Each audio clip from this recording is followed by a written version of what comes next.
This is The Guardian.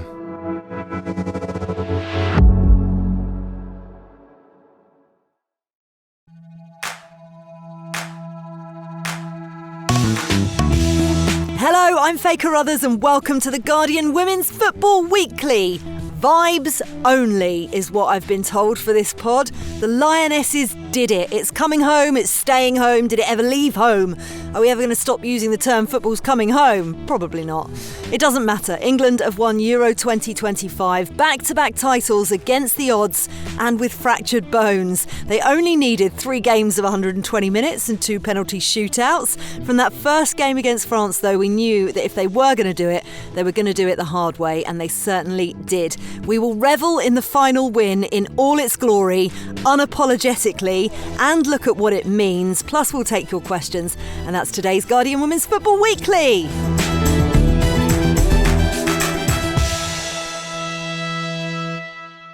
Hey, listen, in terms of panels, what's that beer? This would be it, wouldn't it? Susie Rack, how are you? I'm a husk, a really happy husk of a human. Tom Gary, are you husking? What a time, what a day. I'm very happy indeed, very happy. I've had a lovely evening with some lovely people watching history being made and a couple of hours sleep. But who cares? We're ready to go again. Let's do it. You just need fumes at this point in the tournament. Sophie Downey, how are you doing? I'm good. I've been very emotional, I think is the word, over the last 12 hours or so. So going to try and keep those in check in the next hour. Oh, listen, I had a cry on the sofa last night. I had massive FOMO. I could just imagine you all going crazy in the press box. Thank goodness it wasn't an 8 p.m. kickoff, by the way, because, you know, I think when we did our final preview, I think we all predicted it could potentially go all the way, as has been the case with England. But I tell you what, champions of Europe, not once but twice, is such an incredible achievement. And Sarina Wiegman's side wrote themselves into the history books once again, seeing off Spain in a dramatic penalty shootout and lifting the European trophy. It finished, England won, Spain won after 120 minutes after Alessia Russo's header cancelled out Mariona Caldente's opener. A shootout then followed. Hannah Hampton saved 2, as did Katakoi, but the Lionesses prevailed with Chloe Kelly sending home the winning penalty. Who else? Big game player, big game team, back-to-back European champions. How do you even begin to assess what happened last night, Susie? Oh, magic. It was just magic, wasn't it? I actually thought England played really well. You could see the sort of blueprint from that Arsenal-Barcelona final in the way they allowed Spain to just have possession, because that is what's going to happen anyway. There's no point in sort of chasing shadows, but they got the press really good in the start, made some good chances, forced Katakol into some decent saves, and were patient, just really, really patient. And I thought it was, for many of them as individuals, and as a collective, the best performance of the tournament in the moment that it was needed most, right? And I mean, what a way to do it, to beat the world champions, the favourites of the tournament, the team that everyone said are the team to beat through the entire competition. You know, obviously England have had their doubters at various points, they've ridden their luck, blah, blah, blah, kind of vibe.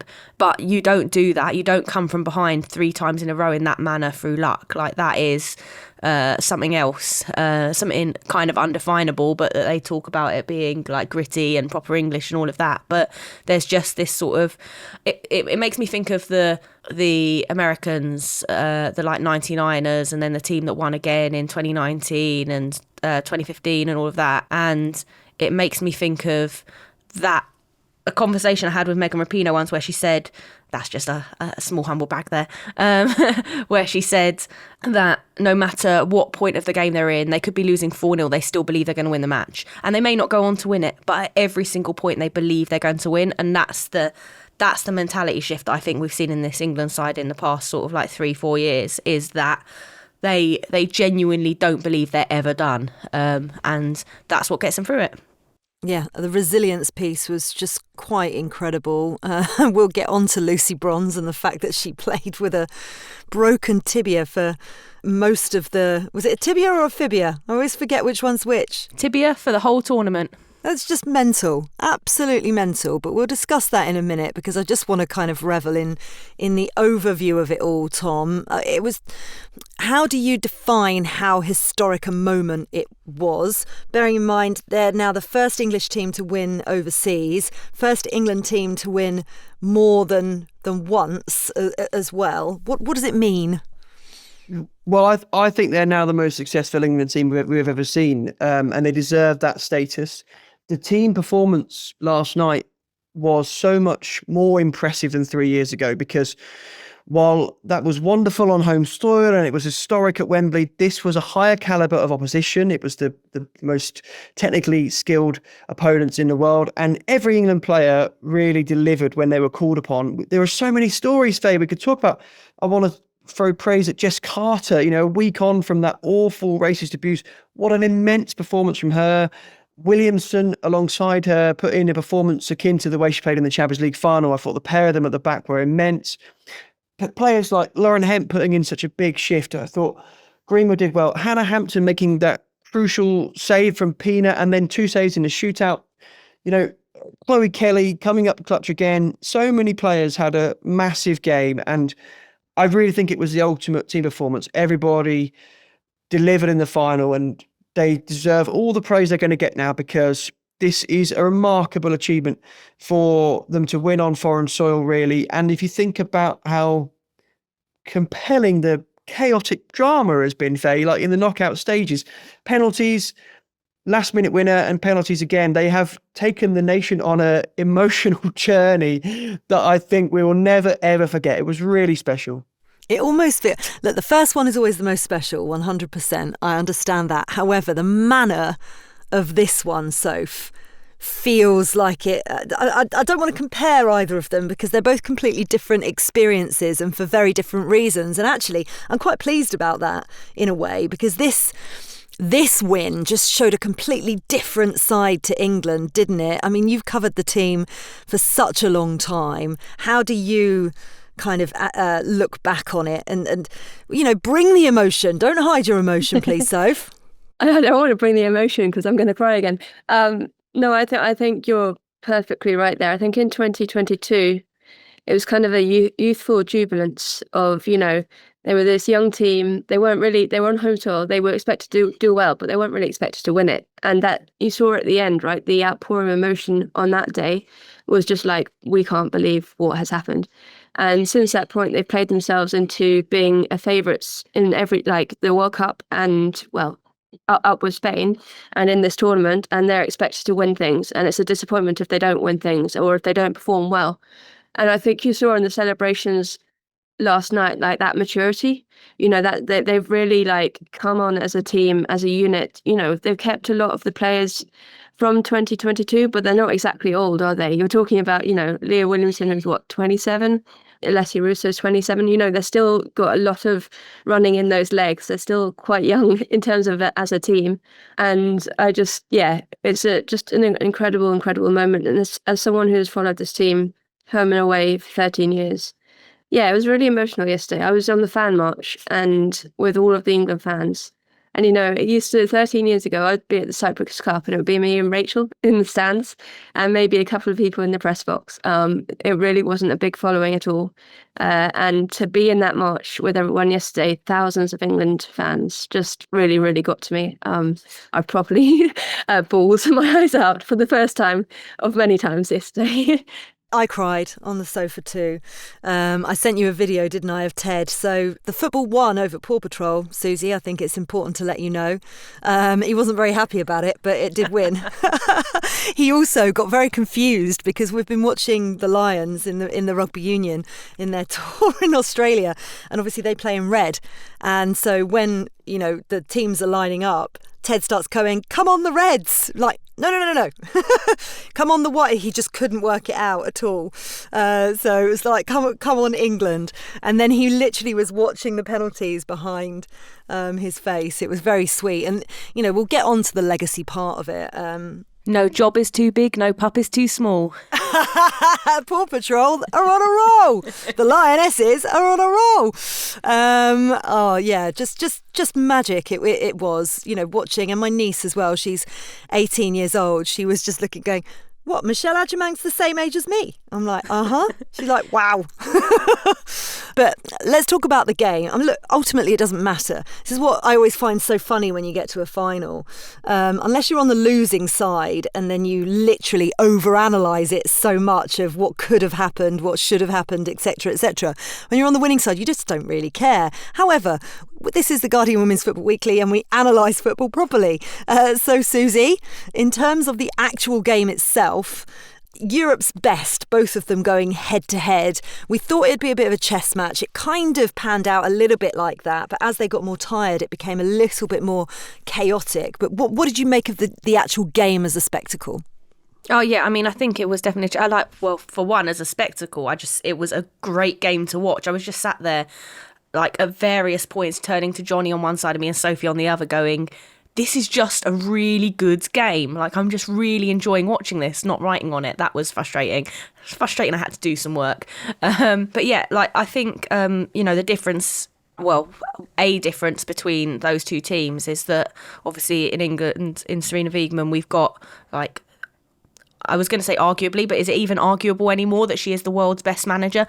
And that's, she's a difference maker. She's a significant difference maker. And the fact that she's got this track record, builds a trust and confidence in the team, in her, that, you just don't get otherwise. But then, yeah, I thought they got the game plan pretty much spot on. Me and Soph were talking about the switching of Lauren James and Jess Carter on the wings, and how that really helped, kind of particularly on the right with Lucy. We love Lucy bombing forwards, but it often can leave a little bit of space, and Hemp's got the pace to be able to cover more for her. So especially with LJ, not 100% fit as was clear, but those little aspects, the decision to sit back off the ball a little bit and soak up the Spain pressure a little bit, I think is important. That's what's worked well. There was some really standout performance from players that I don't think have had the best tournament. So like a Georgia Stanway, who I think has struggled this tournament. I don't think that's her fault. She has not played much football this year prior to the start of this tournament, but to step up in the game in the way she did, the physicality she showed in the middle, the press, the fight, it was just great. And yeah, that was key too. They just all step up in the biggest moments. But yeah, definitely a tactical battle won by the magician Sarina Wiegman, who, honestly, I said so last night, she could stay forever and England could never qualify for a major tournament again, and I wouldn't care, right? Build the statue, recast it in gold if you start it in bronze, do it again in platinum, and England could never win anything ever again, and I will die a happy human being. And I basically should retire now, because I've just watched my two teams win European titles in the space of 2 months. What could possibly be better? I thought, what's better, club or country? Club or country? Doesn't matter, we get it all. You're just being greedy now. Too greedy, Susie. And I tell you what, if we rewind maybe back to some of the pods from the beginning of the year, maybe kind of March time, I don't think there's any chance in hell you would have expected A, the Lionesses to be doing this, or B, Arsenal to have been European, two lots of European champions. There's no way on earth. You were feeling quite sorry for yourself and licking some football wounds earlier on in the year. It is quite some achievement. There were crucial decisions within the starting lineup again, though, Tom, weren't there? Sarina Wiegman decided to start Lauren James despite that ankle injury, and you could tell she was really struggling. She just wasn't up to the pace that we're used to seeing her. Look, again, they've won it, so you can't really argue, but there is a welfare issue within that of should she have been starting. She only lasted 40 minutes. Jess Carter coming back into the side as well. As you've all said, she had such a brilliant game, her best game of the tournament without a shadow of a doubt. She was the right player to come in for Esme Morgan. What did you make of the decisions that Sarina Wiegman made? Well, I feel really sorry for Lauren James because through no fault of her own, she clearly wasn't fit to play the game. And I hope that she gets her big moment in a big major final in the future because she's such a wonderfully talented player. I sort of understand why Wiegman went for the gamble of trying to play her if she could. Clearly a bit of a mistake because she definitely wasn't ready. And let's hope that there's not an injury that prolongs into the pre-season or the start of the new season. As for the decision to start Jess Carter, it was fully vindicated. It was a masterstroke. Actually, Wiegman claimed afterwards that it had been a tactical decision to play Morgan against Italy and a tactical decision to play Carter against Spain. She felt that there were tactical reasons why both suited each other. I suspect there was perhaps a small element of just trying to take Carter out of the spotlight against Italy a little bit after such a difficult time. But then I can also believe that it will be football decisions. Everything does seem to be about football focus for Wiegman. And the decision to play Carter just worked like a charm. She put in an immense performance. I can't remember really her losing a duel at all in any part of the game in terms of tackles or interceptions. The other thing that I think worked very well from a Wiegman point of view was the decision to swap over the wingers and play Hemp on the other side. Hemp had an outstanding game, caused all sorts of problems for Carmona, and just her work rate was brilliant defensively. So overall, tactically, Wiegman did a really good job. Ian as well in his last game with England. I think all of the staff will be very pleased with how they prepare the team throughout the whole way through the campaign. What stood out for you, Soph? Yeah, I think as Tom and Susie mentioned, the switching of the wingers was big. I think it covered for Lauren Hemp. Sarina Wiegman was asked about it in post-match, and she said to have like kind of your left-footed player on the right side, it kept her cutting in. So she was not just on the flank, but coming in as well, and it allowed her to cut in past the defenders.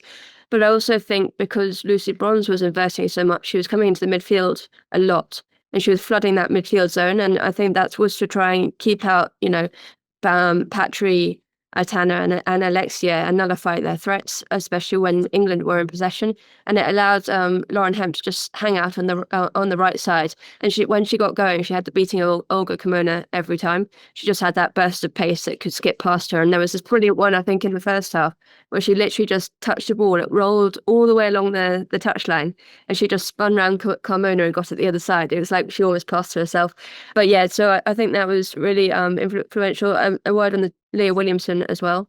She didn't make a single foul in 120 minutes of football. I mean, for a central defender, that is ridiculous. She did that in the Champions League final too. Didn't make a single foul. And that just shows how composed she is and mature she is as a central defender, because she was at times the last woman in defence in the box, and all of her tackles were clean. She was just on the money for all of them, and she's been criticised a fair amount over the last year, I think. Maybe over criticised, I think. I think when you're the England captain, all the eyes are on you like that, and you're kind of under the spotlight so much. But I think not just her defensive display, but her passing. She is the best ball-playing centre-back in Europe right now, I think, if not England, but definitely and then I would also say Alessia Russo. I think she also got a fair amount of criticism this tournament because she hasn't been scoring the goals, but she is the person who tires out the defender's legs. She runs constantly. She doesn't get the service always that she needs, but she just keeps pressing. She's so intelligent when she goes forward in terms of pressing defenders, and she activates the press like no one else in that England team. And it's down to her that, you can have those kind of comebacks against Italy and Sweden because she has run them ragged, and she might not get the goal or the glory she did yesterday, but I just think she's so crucial to the dynamic of this England team. Well, she got the service when Chloe Kelly came on, didn't she? The combination of those two and that ball in, and Chloe Kelly's crossing this tournament has been absolutely superb. Are we saying that Arsenal won the European title? I think we are. I think we are. Oh, you're going to be unbearable next season. Just when I was about to throw praise on my colleague, oh no. It's all gone downhill. I want to give a shout out to Georgia Stanway because, if we even going back to 2022, we always used to be worried that she had a yellow card in her, that she'd fly in with a tackle. She loved a long range shot. I feel as if her game, particularly in the final, was so disciplined. And we talked about the gap between Alex Greenwood and Jess Carter on that left hand side, and she slotted back in diligently into that back line to protect that space throughout the game.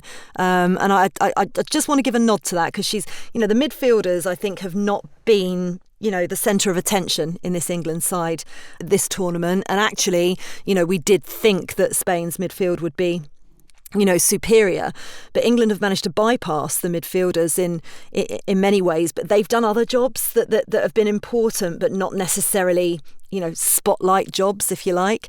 But I tell you who has been in the spotlight is Lucy Tough Bronze. Oh my goodness, when we talk about resilience and England's inability to know when they're done, her post-match interview where I watched her face, she almost thought, should I say this out loud or not?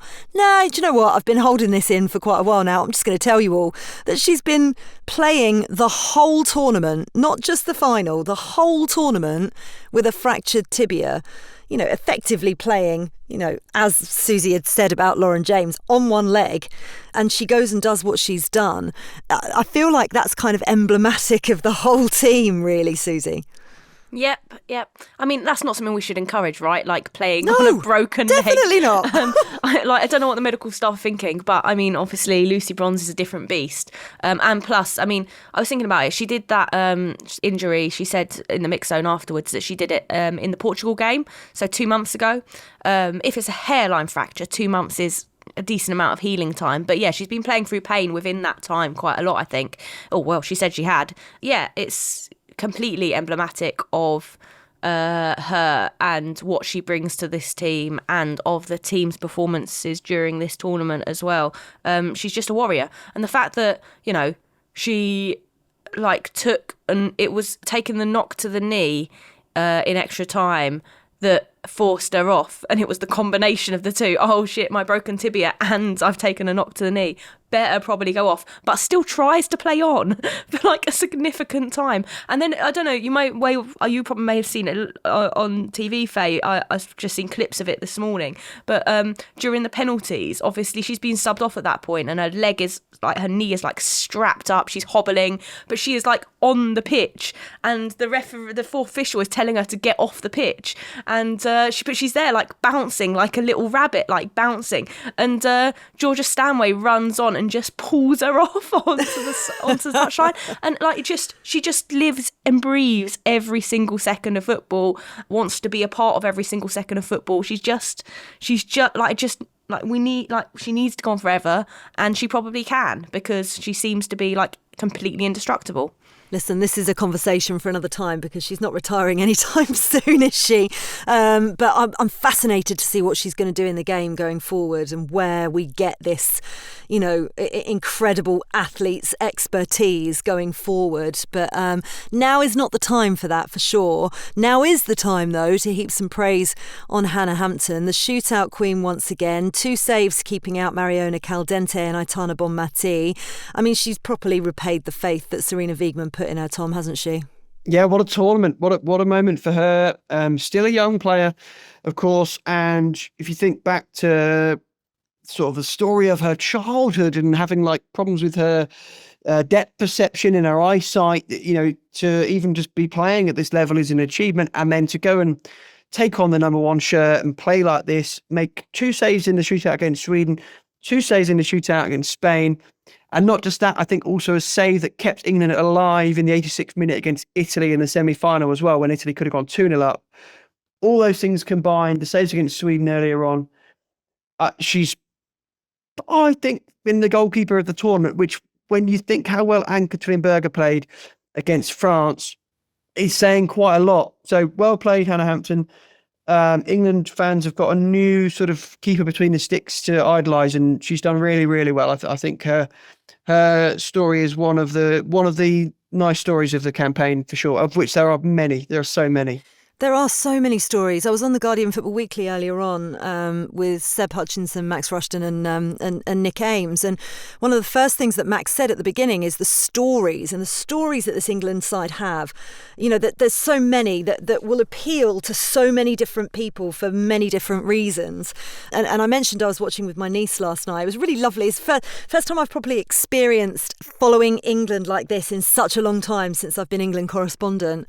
First time I've sat and experienced it with my family, and that's when you actually realise when you're so used to working in football that you experience these moments with your football colleagues, etc., and the incredible privilege that we have being so close to the action.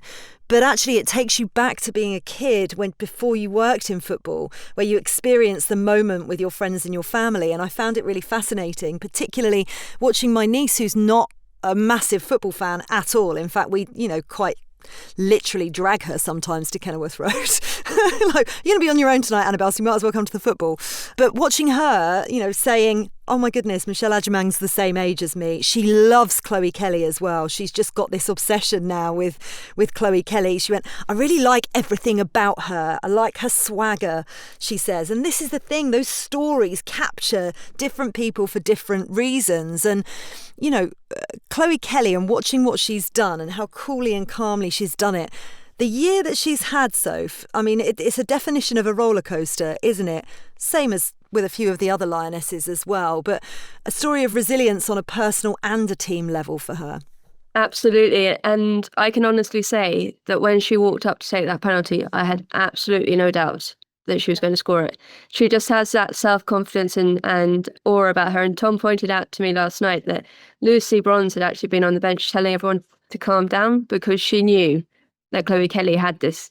It's been an incredible year for her. You think back to September where she was in sort of not out of favour. Well, she was out of favour with Gareth Taylor at Manchester City. She wasn't getting minutes. It got to Christmas. Her game time was limited. Her spot with England was, kind of up for grabs. It wasn't guaranteed that she was going to make this tournament this summer. And she made that deadline day move to try and force a move to get herself some game time. And I mean, what a decision to do that. It's a very brave decision, I think, because a lot of players would not have the courage to do that. But yes, it paid off. She went and had a brilliant second half of the season at Arsenal, won the Champions League, and now she's got a Champions League medal and a second European title to her name. And I think, I don't know, I was quite pleased with myself last night in the press conference because I think I got the line at the press conference yesterday because I asked her about, that journey she's been on, and she's been asked so many times, but now that she was sat there with the medal around her neck, what it felt like. And she said, thank you to everyone that wrote me off. I'm grateful. And I was just like, that just sums her up to the T, just like the absolute aura of the player that she is. And you talk about stories, right? There's so many, I don't think I've known an England team quite like this. There's always little stories that go on. But when you think about Ella Toone, what she's been through this year with her dad passing, Beth Mead with her mum since 2022. And it's just absolutely heartbreaking for them all. But they've kind of pushed through. They've found a strength from somewhere just to find a delight in playing football and get to this level and just keep going. And a lot of us, I think, if we'd gone through that, you'd want to sit on the sofa and cry and give up, and they haven't. And I think that's a testament to the characters in this team, that they can not just pull through individually, but pull through together. Yeah, it's the bravery in talking about it as well. It will have helped so many more people than they'll ever really truly know as well. I tell you, the one person, we've mentioned so many of the players, but the main person who's the architect of all of this, we haven't heaped praise on yet, and we absolutely should do, Susie. 3 back-to-back European trophies for Sarina Wiegman is just some incredible achievement. Just getting to 5 major finals in a row is special. She wants that World Cup so desperately, though, doesn't she? I'm sure now. It's like Euros, completed it, ticked it, triple whammy. But how does she just keep doing this time and time again? How does she keep her consistency? I don't think she knows. She certainly seems quite taken aback by it. But what a record. 5 major tournaments as a manager, 5 finals, 3 trophies. It's like staggering, like truly staggering. And yeah, so much love for her, for us as well, and for our industry and for the growth of the game. Like, I mean, we couldn't ask for much more really. But yeah, I mean, the World Cup is obviously the missing one, 2 finals, 2 silvers, and that'll be wanted. I think what is going to be really interesting is to see what England look like moving forward with Arjan leaving to manage the Netherlands, because they've been such a formidable partnership. You know, he's a real tactical mind alongside her. They work so well together. She's talked about as being really instinctive, like they really understand exactly what the other is thinking football wise. So I think that's going to be really interesting to see what Sarina without her like right hand looks like, and whether the new one fits as well. So yeah, I think that's going to be a big test moving forward. But like, you know, she was a hugely successful manager before that too. So I'm sure we'll see, you know, plenty more. Like I said earlier, she could, you know, do anything. She could tank the England team for time immemorial, and I would be still wanting the statue built and going to shine it every single day and lay flowers at its feet. So yeah, she can do no wrong. We will talk about Spain in a second, but I just want to mention the fact that Michelle Adjumang was named Young Player of the Tournament, which I don't think any of us realised until she kind of stood there, this huge beam on her face, the guard of honour from all the Lionesses, and she danced her way through to the middle to then go and collect it. What an incredible moment for her, Tom. Yeah, what a cool customer. She's so like mature for her age, but seemed to just revel in that moment. And all the players, whenever they talk about her, talk about someone who's not been fazed by this at all. Her story's fantastic. You know, this time last year in the under-19 Euros, I think scoring a hat-trick against Lithuania, to now be the young player of this tournament. She's the breakthrough star. She's been fantastic. And I'm just fascinated now to see what happens with her season. You know, does she go for another loan spell to start week on week? Does she push for games at Arsenal? Do they have a 3-way striker battle between Russo, Blackstenius and Adjumang, or does somebody leave? I think it's a really interesting situation now, because England and her, of course, will want to kick on with her career now. And I'm so excited to see what the future brings for her. And, you know, she's an example of somebody who'll be in their peak years when the UK hosts the World Cup in 2035. She'll be 29 years old, which is quite an exciting thing to think about. Oh, wow. I hadn't even thought about that. What a brilliant point. I tell you what I really wanted. I wanted the kit man to wheel out her piano for someone to tinkle it as she walked onto the stage. That would have been wonderful. Where she obviously was delighted with the accolade that she had received. Aitana Bonmati had to walk up on stage as a member of the losing side, but having been awarded player of the tournament, which I'm sure she will reflect on positively at some point, but certainly yesterday was not the point that she was going to reflect on that personally. I've really felt for her having to go up and accept that. What does Spain take away, Soph, from this tournament as a whole? Obviously, they wanted to add, you know, a European title to their trophy haul. It's been an incredible year for them, or cycle for them. What do they take from this? I think they can take an awful lot. They played very well in parts. I think they offensively are probably the best team in Europe going forward. I think where they fall down is defensively, and I've said that throughout, and sometimes people don't agree with me, but I think maybe they will learn from this that you can't just live on an attacking structure. They do fall behind when they're thinking about their defensive actions, and that's something for them to build on. I think they've developed a lot in the last 2 years since that World Cup win in terms of adding more directness to their play. It didn't quite work against England yesterday. They got in over the top a couple of times, that ball from Olga Carmona into Esther Gonzalez, but it wasn't really as frequent as maybe we've seen at times this tournament. But they have added that side to their game, and they have the best midfield on the planet in terms of those three playing. And when you think about the age of their squad, they're not going anywhere anytime soon. They've got another couple of tournaments in them, I think. So it's going to be interesting to see how they rebuild or refocus ahead of the World Cup because they'll want to defend their title, but that's for sure.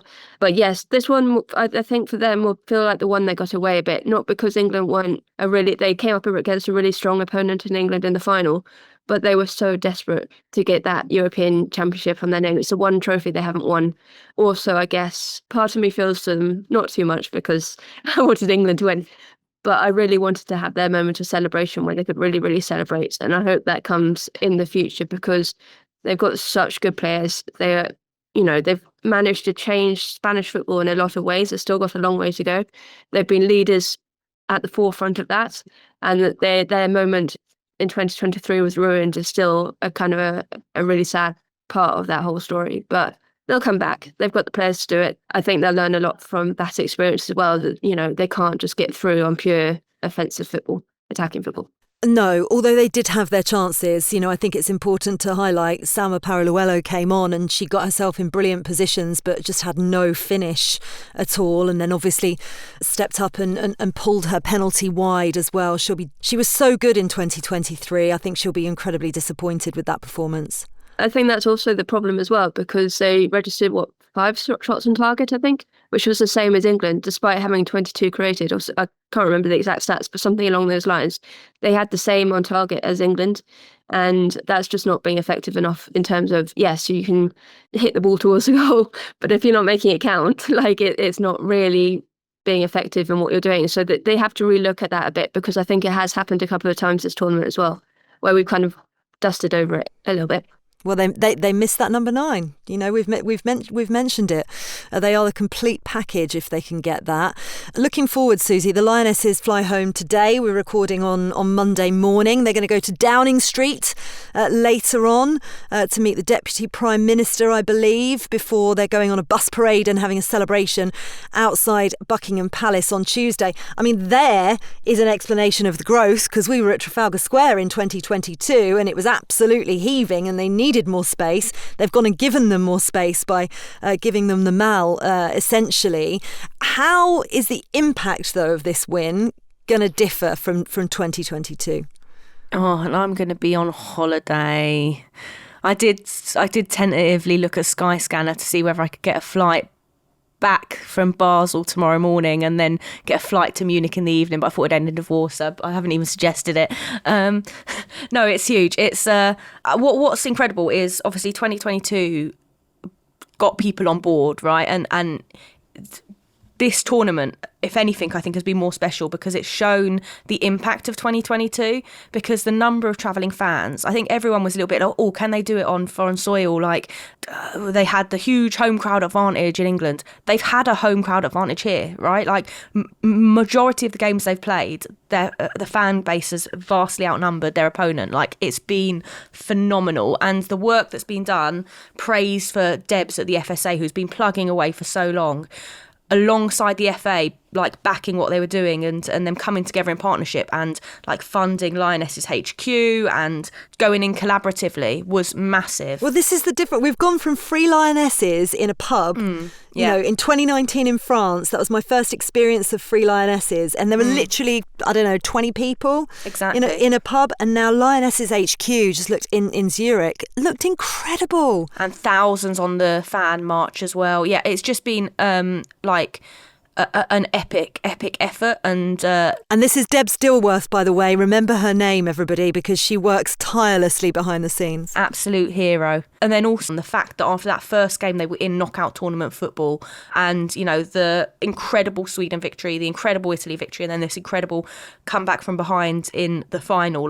That is people invest in emotion and feeling. That's what gets them going. And there's been so much of that in this tournament that I think it's just exposed it to a whole new layer of people in a really, really dramatic way. And yeah, who knows what the impact will be. I think it's going to be massive. I think it's going to be really, really, really big.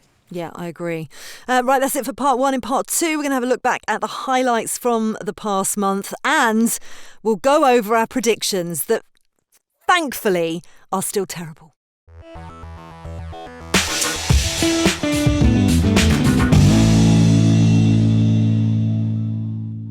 Welcome back to part 2 of the Guardian Women's Football Weekly. We will get to our predictions in a second, but it has been quite a month of football, hasn't it? I mean, you guys have all been out in Switzerland for the entirety of it. I've had massive FOMO. However, I have enjoyed watching it from a very different perspective back home in many ways, and looking at the tournament more as an overview. But what have you made of... who wants to go first in terms of what have you made of the tournament overall? Switzerland have been fantastic hosts in the terms of the infrastructure's been brilliant. The buy-in from the public here has been wonderful to see. The atmosphere's been great. And I've loved how so many games that didn't have loads riding on them were still packed out. Games like Denmark, Poland, when both teams were going home, still a lovely atmosphere, really, really exciting. So that's been a step forward. And, despite the fact that we had larger stadiums for the opening game and final in England, they've still managed to surpass the attendance comfortably from 2022. So they've been really good hosts. I think now, realistically, this event has outgrown a country with the stadiums of the size of Switzerland. So I don't think it will ever come back. I think we will now see this kind of tournament kick on and continue to get better and better, really. But my overriding memories of this beautiful place will be the fan walks that we've seen, the lovely old towns, and this whole country kind of getting on behind women's football. That's been really lovely to see. Yeah, maybe send it somewhere cheaper next time is another idea. Although still somewhere that has cheese, I would suggest. What have been your defining moments of the tournament, Susie? I mean, everything Tom just said, I completely echo. The vibe out here has been phenomenal, and the Swiss, like I said, the Switzerland-Spain game is one of the best atmospheres at a stadium that I've ever been in. It's just been absolutely incredible. And then there's been all these sort of key moments: Lucy strapping her leg, Ann-Katrin Berger's save, Chloe's smile at the keeper in the shootout against Sweden. There's just been all of these fantastic images of the tournament that I think are gonna go down in history and will be shared and will become memes. And I love that. I love that it's gone so utterly mainstream through all of these stills. Listen, I have to ask you something, because in Australia you were lino cutting. What artistic endeavours have you been up to in Switzerland? Doing it again, and I'll show you. I'll share it on social media at some point. I've been working on an A4 of I've shown the others beforehand. So you've got basically an A4 sheet of lino for people listening, with various images from the tournament carved into it. And then when I get home, I'm going to print it as an A4 print. So I've got Ann-Katrin Berger save in there. I've got Lauren James's celly from her goal. I've got Michelle Adjaman praying to the sky after hers. Chloe leaning on the corner flag. Alexia Putellas bowing. Lucy strapping her legs. But then also little things from around Zurich, the traffic lights, the unicorn floaties for floating on the river, Save Us Goat note, just fun things, basically. So that's what I've been doing. Where's the fondue? A fondue is going on. A fondue is lined up. I absolutely love. Do you know what? You're going to have to start. The tattoos that you got. I mean, firstly, one of the first things I should have asked you, Susie, is what is your new tattoo in celebration? My shout across the street last night as we left the pub was, "We're all getting matching tattoos, right?" The take up wasn't that high. No, funny that. but we moved. But some of those images, you need to give them to tattoo studios. They're brilliant. Let's see what David Squires comes up with, and maybe I'll get another one of his on me. I love that. In terms of what it's going to do for the women's game in Switzerland, Soph, how much is this opportunity going to change things out there? What are you expecting? I think it's a real opportunity, and it's a different dynamic, I guess, to 2022 and what happened with England winning it and stuff. I mean, England are so much further along in the journey, right? And in terms of the investment, the fact that, football in England is the biggest sport, is everywhere, is sort of ingrained in the culture. That's a very different story to over here. They love football, but it's not as intrinsic to their everyday life, I guess, as it is back home for a lot of people. So I think it's a very different landscape, that's for sure. But they've really got to seize this opportunity. And the players, I think I said it in a previous pod, that the players have done their bit. They came out, they performed, and they formed that bond between the fans in the stands and what they did on the pitch. And they got people behind them, got people marching. And now it's up to the Swiss Federation to really try and make that count, because you can't they're not, as Tom said, this is not going to happen again for Switzerland. They're not going to get the women's game is just getting too big that a small country just isn't going to get the hosting rights, I don't think. So they really need to see this as a once in a lifetime opportunity. And I think the players really get it. Leah Volti said it, this was her once in a lifetime getting to lead her team out at a major tournament at home. But I really, really hope the Federation have it all in place that they can take opportunity of girls wanting to play football, boys wanting to play football, making it accessible for people. It's because that's the key legacy of this whole thing is growing the sport and getting people interested, not just at an elite level, but just playing the game and wanting to have fun with it and using it as a tool to make friends and learn how to behave, socially and stuff like that. There's so many tools that football can teach you, and it's such a powerful thing that you can use. So I just really hope that they do have the plans in place to make it count. And with that in mind, Tom, just quickly, with records kind of broken both in the stadia and the viewing figures back home as well, the fans travelling out in their thousands, what do those numbers say about where the sport is when you consider where it's come from? Well, I think it's encouraging, and we're waiting to hear the TV viewing figures for last night in the UK. I would imagine they're going to break records. The thing that encouraged me most about the audience figures, Faye, was the interest from around Europe in matches that weren't involving the relevant domestic team.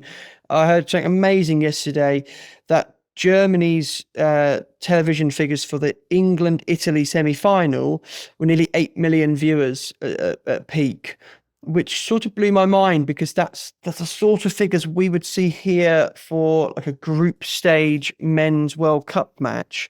And Germany are getting that for a women's international that doesn't involve Germany. So it's pretty special that there's that growth around Europe, and that's really good to see. I think the challenge now is that the tournament needs to kind of take things to a new level. We want to see the next edition of these Euros break the 1 million spectator mark, I think, for the cumulative attendance. That will be the target for them, which I think is achievable. And they need to think about minimum stadium size being raised so that somewhere like the City Academy Stadium, for example, the Joy Stadium, can never host games again at this level. Sion and Thun, too small to host games at this level again. So I think those are things that can be raised to raise the bar for next time. I received an email this morning, and it'll be really interesting to go through these figures another time. Actually, now's not the time to go through it, but it was from the Swiss Ramble with the revenue trend, and from 2005 to 2025. I mean, from 2022 to 25, media rights have almost doubled. Basically, the events moved from being broadcast to a small niche market to being part of the mainstream. But the figures and commercial rights and everything else, it's fascinating looking at the jump, and that is only going to continue, I'm sure. We got this email in from Roy. Hi, my name's Roy, father of 2 daughters. By the way, not the only reason I'm a fan of women's football. I went to 2 group stage matches in Switzerland and spent the rest of the month enjoying the tournament with help from your excellent podcast. Thank you, Roy. I think we can all agree it was a successful and exciting Euro, and one that's likely to strengthen women's football across Europe and beyond. Even in places where the sport isn't that strong yet, there's reason to be optimistic. Take Switzerland, the host nation. I imagine the effects of this summit will last for years. And Italy, a big country with a rich football culture, but still far from reaching its full potential in the women's game. Here is my question. What kind of impact, if any, do you think this Euro might have on countries that didn't participate?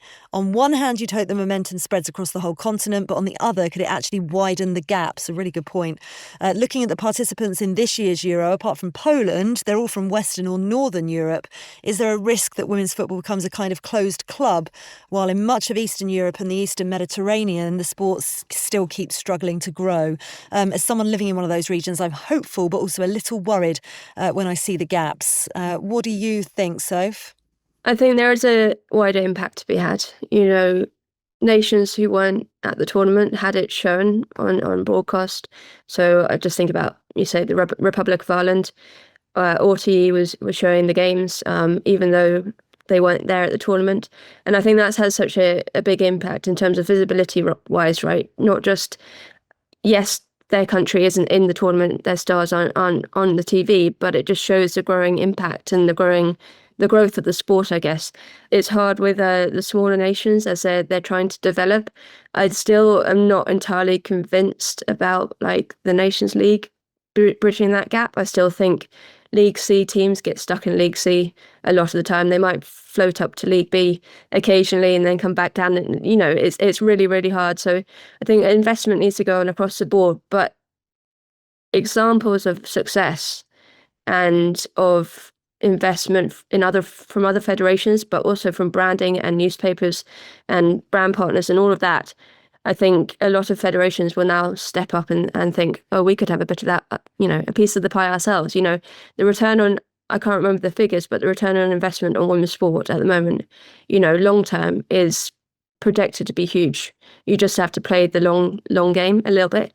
So I would hope that the FAs from the you know, more developing nations in terms of women's football will look at this as a real opportunity, and they have done in the past. I remember going to North Macedonia when England played there, and they really used that opportunity when England came to step up to their federation, the women's side of the FA, to step up to the bigger federation and say, we need to do something here. This is an example of, you know, what we could be trying to aim for. It's going to be hard, and they'd literally just release their women's football strategy at that point in time, and it takes time. It's all going to be small steps, but I think they will start stepping up and taking notice.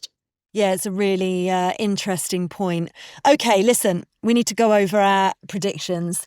As you know, on the Guardian Women's Football Weekly, we are renowned for our absolutely terrible predictions. And I am delighted to say that we continued that trend because both Marva, Susie and Tom Gary all predicted that Spain were going to win this tournament. It was wrong. Thank goodness. Producer Soph does tell me on the grapevine that she has been saying England are going to win the whole tournament. But do you know what? I don't think it's been recorded, so I'm not entirely sure we can fully take that on as a true Guardian Women's Football Weekly prediction, Soph, I'm afraid. I would just like to say, though, to take the plaudits, that in the preview pod I did say that England were going to win. However, I did say they were going to win 3-2 in extra time, so don't give me that clap, Tom Gary. I'd normally take it and have a bow and a curtsy. However, I did not predict it was going to go to penalties again, although perhaps I should have done. So predictions were kind of good, kind of terrible. Soph, you all right? Are you protesting? Well, yes, I have Tom to back me up on my complete faith in England from the very beginning. So I think that counts as being recorded. But I was just going to say, I did also promise Marva, who couldn't come on today, that I would shout out her Dark Horses prediction. She was very determined that I gave her praise for that. Listen, we gave her praise in the podcast because she did say that Italy were going to be dark horses. But I have listened back. She also did predict that Italy were not going to get out of the group stage. So she can only really half have the prediction, I think. In fact, I was so excited for her in terms of the dark horse prediction that I put it in my intro and I said they were stallions, if you remember, after that game. However, she can't fully take it. She's still part of Guardian Women's Football Weekly royalty and still sticks with the fact that her predictions are pretty terrible like the rest of ours, I'm afraid. What I would like to do is go through some awards that I feel we need to give. So Aitana Bonmatí was named player of the tournament, but was she your player of the tournament, Tom? I think you have to give it to Chloe Kelly, someone who's come on and changed the game in all 3 knockout matches. Tournaments are decided by big moments, and this is somebody who's delivered in all the big moments. So I would have given it to Chloe Kelly. The 2 crosses in the quarter-final, the way she took a penalty in the quarter-final, the winning goal in the semi-final, and then the cross for the assist in the final and the winning penalty in the final. That's a tournament-winning impact. I think I would have gone Chloe Kelly, even though Bonmatí is the most technically gifted player in the competition. It should be an England player, and it should be Kelly. Felt a bit reputational based, didn't it? the decision to award it to Bonmatí. Soph, what about for you? I would probably go Chloe Kelly too, although I would give a massive shout out to Patrick Guillaume of Spain, because I don't think she gets the plaudits enough in terms of what she does for that Spanish team and all of the work that she puts in to allow Bonmatí and Alessia to do what they do. And that's not to take anything away from those two. They are two terrific individual technical players, but she does the dirty work behind them as well as the brilliant work as well. So I think I'd give her a shout out too, because she is massively overlooked at times. I'm just going to let you all know as well that Susie's had to jump off into a high-profile Guardian bigwig meeting. Such is the importance of the Euro 2025 win. She is going to see if she can join us back at some point, but she's not giving her predictions for that reason. We haven't just muted her. Is there any other breakout star apart from Michelle Adjumang deserving of that award from us? Well, let's give a shout out again to Iman Benet for Switzerland. New Man City signing, I thought played really well for the hosts. Can we count Hannah Hampton as a breakout star on like the kind of the big international stage? I know we know her really well domestically. And I would say in the group stage, Vicky Lopez played very, very well as a breakout star. But the answer, you've already said it. It's Adjumang. She's the ultimate breakout star, 19 years of age and the super sub. I just second Vicky Lopez. I think the fact that she came in for Aitana Bonmatí in that midfield in the first two games and looked like she'd been playing this level of international football her whole life. She just didn't look fazed by it at all, as well as Michelle. Obviously, Michelle is the breakout star, but I just think she deserves so much credit. Can I also just give a slight apology to Tom, because I'm going back through our predictions from early on in the tournament before everything kicked off, and Tom did say Spain would win, but then in brackets, but England and Germany are also very good. There was some quality fence sitting on there, but you can partly take a little bit of a plaudit for England, I suppose.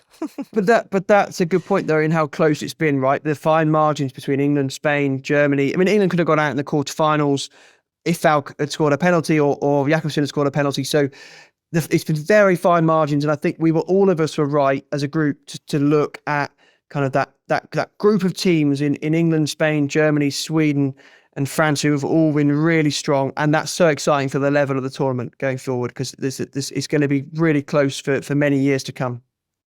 So Susie, and she's not here to defend herself, I'm afraid. When we were talking about how far England will go, Susie said it will be England against Spain in the semis, or they'll finish second in the group and play Germany in the quarterfinal, and that's the exit. Marva said England would go out in the semi-finals. And Tom, you also said that England would play Spain in the semis and lose on penalties. And in fact, we got to the final, played Spain and won on penalties. Yeah, well, we all thought they were going to win the group, didn't we? And then they've had that collision course in the semi-final. I think the shameless plug I will give is that I do think I said that the winner of the first semi-final would win the tournament, which has now happened 13 times in a row at men's and women's Euros and World Cups. So a conversation for another day, but I do wonder at what stage football will start to have an internal conversation about whether it's too big an advantage to play the first semi-final and have 24 hours extra rest, given how many successive tournaments have now had the first semi-final be the winner.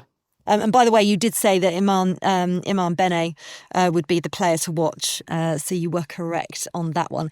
Anyway, I digress. Let's go back. Game of the tournament. Which was your favourite game, Soph? Ooh, that is tough. I thought Spain-Italy was a brilliant game despite the scoreline. I thought they matched each other up very, very well. From an England point of view, you have to look at that Sweden game. I know they had such a bad first half, but the manner of a comeback, to come back from 2-0 down and save yourself, and then just the whole drama of it all, right? The comeback, the extra time, the penalties, the absolute chaos of the penalties, no one really wanting to win it, I guess, I think that would probably be the one that lives in my memory for a long time. Tom? Yeah, so for me, this was the Germany-France quarterfinal because of the non-stop drama, the red card, the disallowed goals, the save from Berger, the performance from Germany's 10 players. That was epic to be there in Basel for that quarterfinal. Yeah, I can imagine. I loved watching it. It was such a fun game. What was your favourite moment, Soph? This probably would have been a question before last night.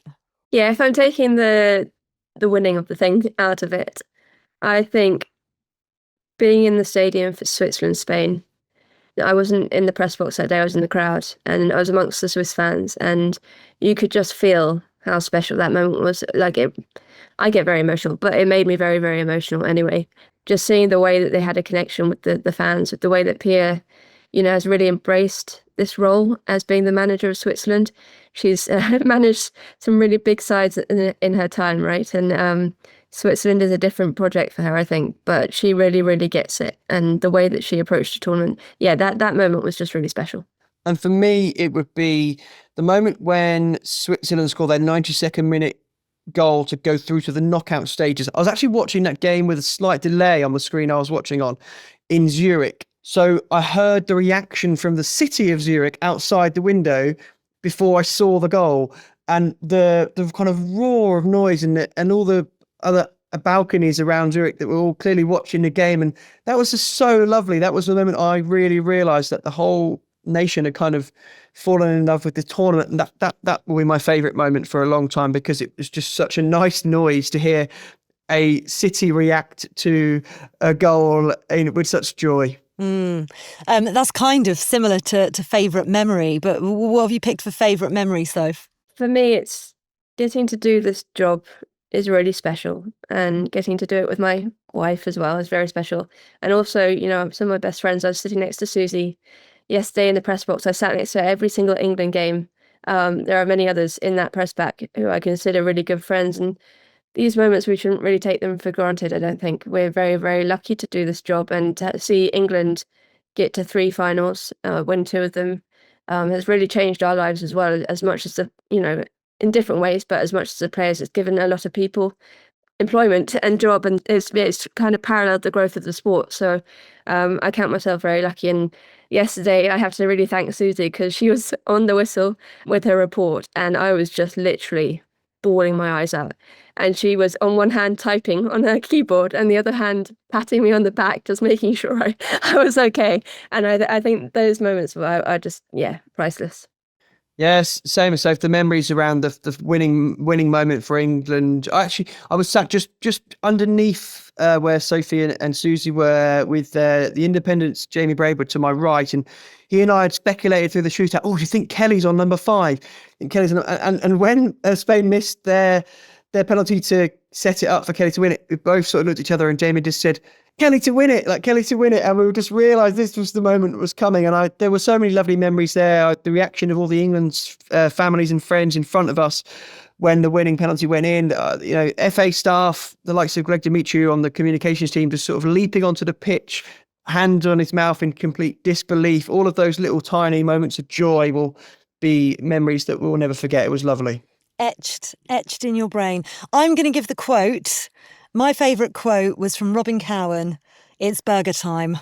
Because that just had me howling. And I have to say, I felt as if I was cheating on Robin last night, because I was listening to ITV's commentary at home, because I knew I was on with Seb Hutchinson on Football Weekly this morning, and I thought it'd be rude not to listen to Seb's commentary if I was doing the pod with him. So sorry to Robin for that.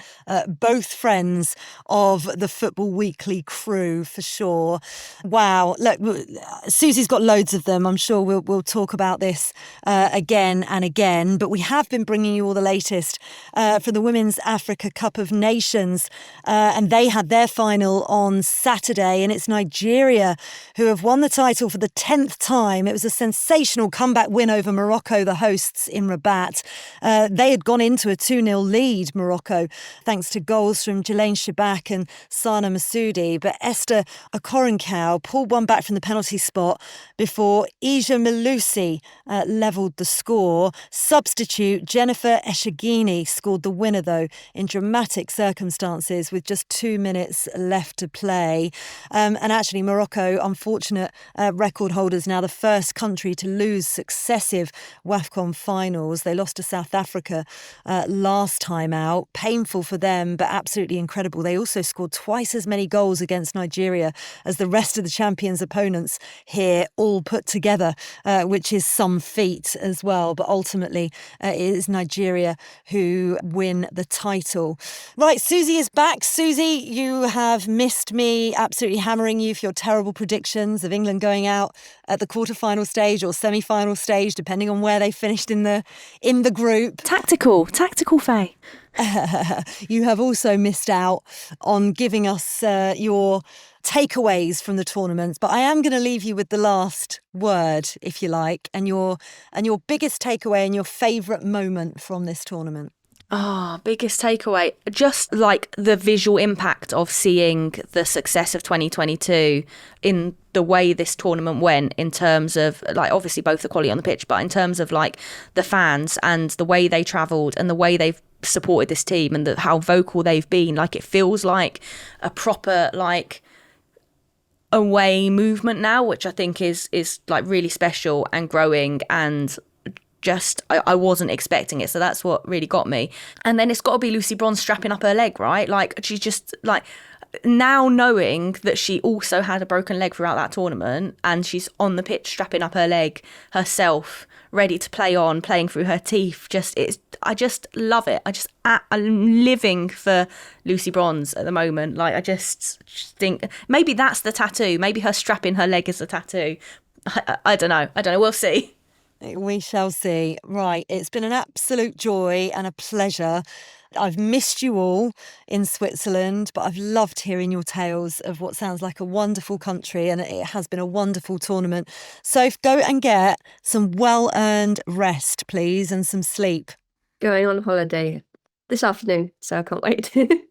Out of office on.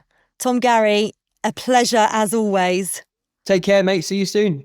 See you soon. Susie Rack, vegan cheese fondue. Vegan cheese fondue. Okay, right. I'm going to have you over for dinner, and I'll make you a vegan cheese fondue. We'll see how that goes. I'm very excited about that. You enjoy your holiday. It has been very, very well earned. Keep having your say as well. Send in your questions. We love to get them either via social media or by emailing us at womensfootballweekly@theguardian.com. A reminder, as always, as well, to sign up for our bi-weekly women's football newsletter. All you need to do there is just search Moving the Goalposts. Sign up. Listen, we are taking a little bit of a well-earned break before the Barclays WSL kicks off again in September. So we will be back to let you know when we will be back. But of course, you can listen to Football Weekly as well. They'll be updating you on everything that's going on in women's football, as well as all of their usual stuff. So take care of yourselves. Enjoy a bit of a tournament break. The Guardian Women's Football Weekly is produced by Sophie Downey and Silas Gray. Music composition was by Laura Iredale. Our executive producer is Sal Ahmad.